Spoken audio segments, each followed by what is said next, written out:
So I admit, I regret my vote for Donald Trump. I regret it because I needed these changes sooner. I needed the prices to go down sooner so that I didn't drain out my bank accounts and go into crippling credit card debt, so that when I had an emergency, I had money set aside. So when my son's glasses break, I could actually get him new ones. I can't do any of that right now. My car broke down, and so I'm in a friend's car just to work, to continue living paycheck to paycheck.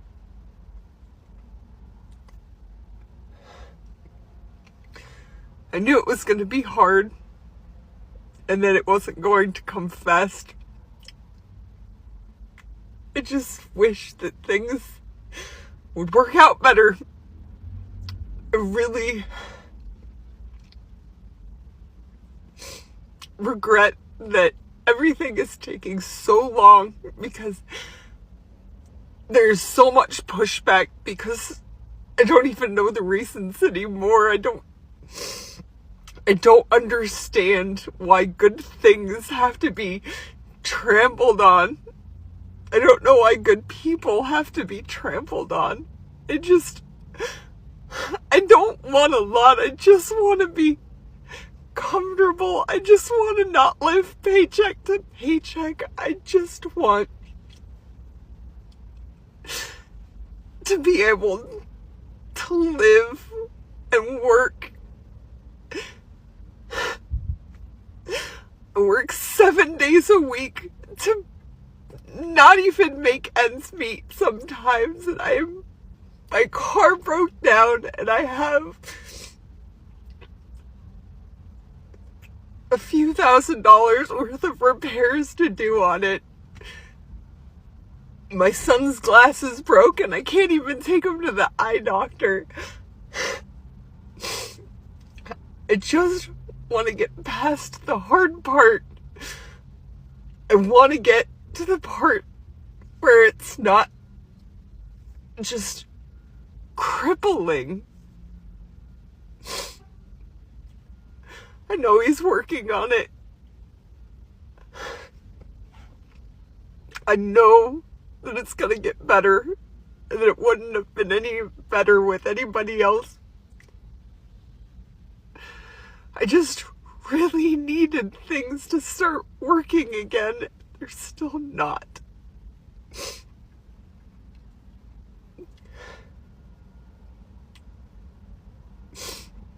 I mean, I owe more in taxes this year, which is just more debt that I can't pay. And I have to pay. It's just another $100 or so a month that I can't afford.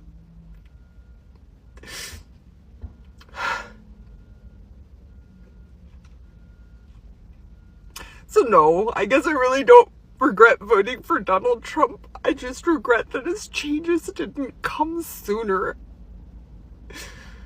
I just need relief. I need the good things to start coming. I know it's coming. I just need it sooner rather than later right now.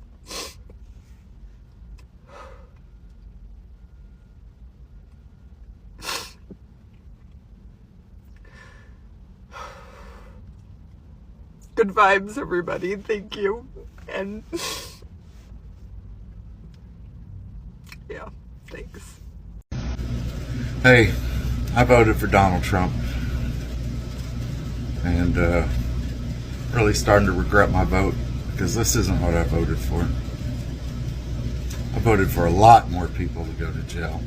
I voted for a lot more politicians to be stripped of their power and put in prison for the crimes that they've committed against humanity. I voted for the Epstein list to come out, the full list. the full fucking list of every politician, every bureaucrat that had anything to do with those minors. I was a Trump supporter. I don't know how long I can keep doing this. I have a construction company, and not a fucking thing is getting done. This is what I get. This is what I fucking get. Nothing but white boys.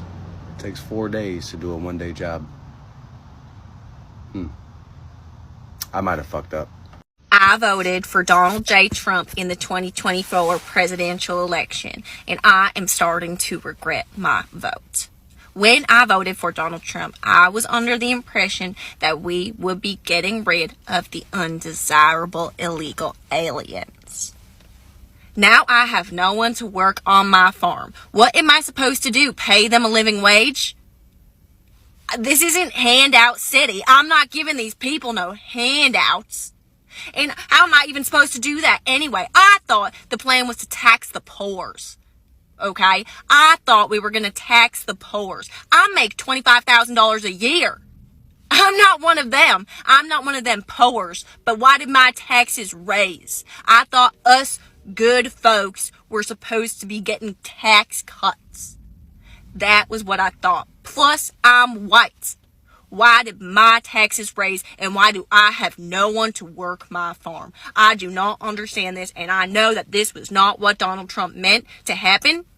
I know that he doesn't want us good Trump supporter folks suffering, but we are. Donald Trump, please reverse this. I'm a white person. I am not supposed to be suffering. It was supposed to be the Mexican.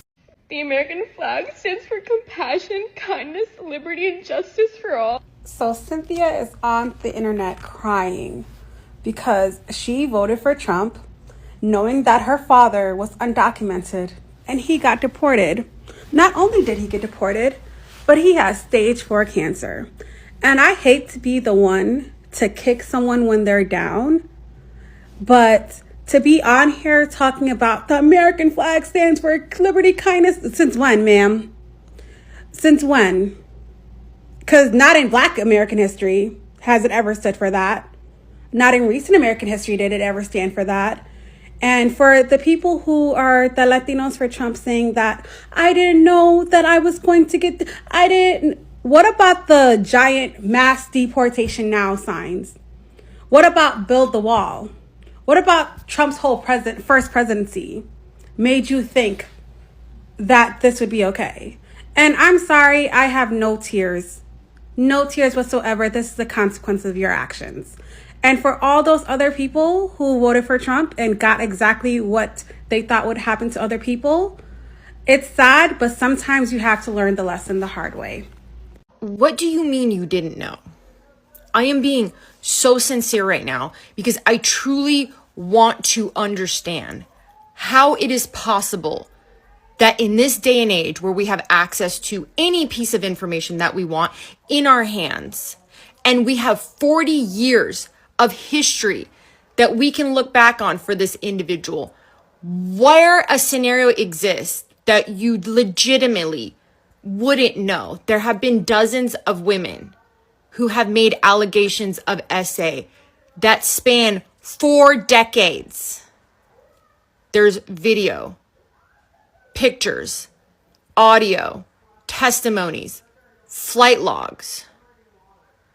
He has been held accountable in court for one of those essays. Where's the confusion? This is also an individual that has a history of conning people, not paying people. He's been in court hundreds of times over the last 4 decades. And I think he's lost about 92% of these lawsuits because he, in fact, does scam and cheat people. He has been found guilty of fraud in a court of law on 30, however many counts. Where's the confusion? Why are you not connecting that all of those things that span 40 years are the same exact person that is now in the White House right now? Where's the disconnect? And beyond that, where was the confusion about his policies? He told you what he was going to do. There's a 900-page manifesto. I know he said that, no, I don't know anything about that. But before the election, I asked, what is the difference between the policies that he's presenting and he's owning up to and the policies in Project 2025? I never got an answer because they were in fact the same. What he was saying out loud as the policies that he wanted to implement was what was in Project 2025. Yet we were told, no, that's not the case. How did you not know? I want to understand. So let me get this straight. Your dad is a Latino with 6 months left to live, and now that he's been picked up by ICE on the orders of Trump, which, get this, you are a Latina and you voted for him. Now your dad's going to spend the last 6 months of his life either in a cell or deported. And now you come on TikTok talking about unity. We need to have unity. We need to come together as a community. Why your ass ain't come together at the polls? Why you ain't come together at them polls, mama? You said that you didn't educate yourself on the immigration policies. That is literally the main point that he ran his entire campaign on. There's literally no way that you could have missed that. It's literally not possible. And then y'all come on here and y'all want people to have sympathy for y'all. Sympathy for what? You ain't have sympathy for the other immigrants that you wanted to get deported when you cast your vote? You just thought your dad was going to be the exception, huh? I don't know. Shit like that really get me irritated because, like, you didn't have sympathy for all the other people and all the other minorities that were going to be affected if he got into office. But as soon as one of the people who voted for him actually starts getting affected in real life, now I want to come on TikTok talking about we need unity. Fuck y'all. Fuck. I can't believe that the Latinos voted for Trump. I can. I believe it 100%. Girl, y'all have to stop acting like it is just Cubans that are racist and conservative in the Latino community. Coming from a Colombian girl. Look at the politics of Colombia. Yes, I know our president is like more left-leaning this time and very progressive. But, girl, look at the politics and the history. Look at their stances on abortion. I know she's decriminalized. However, that just means that you can't go to jail if you get an abortion, okay? Or if you're a doctor that conducts an abortion. That does not fucking mean that it is socially accepted. Turn on Telemundo. You tell me how many people of color you see on Telemundo. You tell me how many brown and black people you see on that show. Tell me if they're casting. Turn on Caracol. Tell me how many people of color you see on there. Like, I don't want to hear it that we're this progressive community. We're not. So yeah, I 100% believe it. And for all of these freaking people who are Latinos that voted for Trump, I'm going to hold your hands when I say this. He doesn't like you. He never liked you. And he's never going to respect you. And if y'all weren't born here, he's going to try and find a way to get you deported. So, congratulations for looking stupid. Imagine being a teacher or a principal in a school in a red state, which depends on funding, federal funding from the Department of Education, and still voting for Donald Trump. What am I talking about? Watch. CNN analysis found the 15 states that most rely on federal funding for its public schools in 2022 all voted for Trump. And I voted for President Trump. I mean, you're an educator. You didn't vote for Trump eliminating federal funds. No, I did not vote for that. I voted for President Trump to make America first again. If we have You fell for a slogan. cuts, then that's going to mean bigger classroom sizes. I would lose teachers, first and foremost. It's devastating. I don't think that anyone in our county wants to cut our school funding. I don't think that anyone voted for that. Do you mind if I ask who you voted for in the election? I voted for Donald Trump. We all know and understand that red states, the education is abysmal. That they are always on the bottom of the docket when it comes to test scores, reading levels. They are horrible. And here we have two educators that know that their states, their schools depend on federal funding, depend on them. Yet they didn't bother to do the basic research of what their candidate was going to do. They fell for a slogan. Instead of listening to all the times Trump said he was going to get rid of the Department of Education, that he was going to go after LGBTQ people, that he was going to get rid of DEI, that he was going to do all of these things, and looking at the bills that have been happening in red states, instead of actually doing the minimal bit of research They fell for a slogan and thought, well, I never thought that this would happen. So I guess these red states are just going to have to pick themselves up by the bootstraps, right? Because they voted for this and now they're getting what they voted for. All my love. I didn't care how things were affecting others until it affected me. Am I proud of that? No. We live in a very cruel world, and sometimes the only way to survive is by being selfish. We are all just out here trying to survive as best we can. And although we may have good intentions and we may be empathetic and we may be compassionate, we will always put ourselves first because we have to survive. And if that means making a mistake in my vote or maybe putting my trust in the wrong person like I did, then that's what it means. I will always put the betterment of my family and vote in ways that I think will help my family above anyone else. Here's the problem with voting for your self-interest. I understand Maslow's hierarchy of needs. When you're on the bottom and none of your needs are fulfilled, you can only think of yourself. But here's the problem with that, is you voted for your self-interest. So did everybody else in the Republican Party. Think about that for a minute. You voted for your self-interest, but you don't have anything. Like, you don't have anything. Like, that's what it is. But other people, rich people, they have a lot. So, of course, they're going to vote for their self-interest because they have something. You don't. You need the tribe, right? The socialized healthcare, the socialized dental care, schools, firefighters, police officers, all socialized systems. Is it clicking yet? You voted against the tribe. You know, humans didn't make it on their own. We always existed in a tribe, taking care of each other. You could only take care of yourself if you have something, and you don't have shit. Y'all, I got some tea on these MAGA supporters. They are definitely effing around and finding out. So my sister was going to the grocery store at Schnucks, and she was looking at these like white cheddar goldfish crackers. And a white lady comes up to her and she's like, man, these are really getting expensive. And you know what my sister said, who just graduated from the Washington University in St. Louis? She says, yeah, and they're going to get more expensive next year. And the white lady grabs her crackers and exits the scene expeditiously. Y'all, they really starting to realize the consequences of their actions. It's happening modern day. And I love the pettiness about how we're just letting them know, like, yeah, it's only going to get worse. Like, this is your fault. You know, last year we had an open book test, and that open book test consisted of having the information for Project 2025 and the information available for Donald Trump's Agenda 47. It was available for everyone to see, but many people failed the test when he went to vote. They either voted for Donald Trump, third party, or they decided not to vote at all.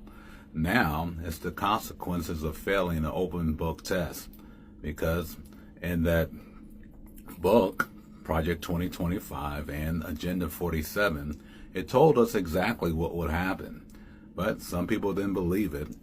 Some people believed when Donald Trump said he didn't know anything about Project 2025. He just had his Agenda 47, and he really didn't take a look at that.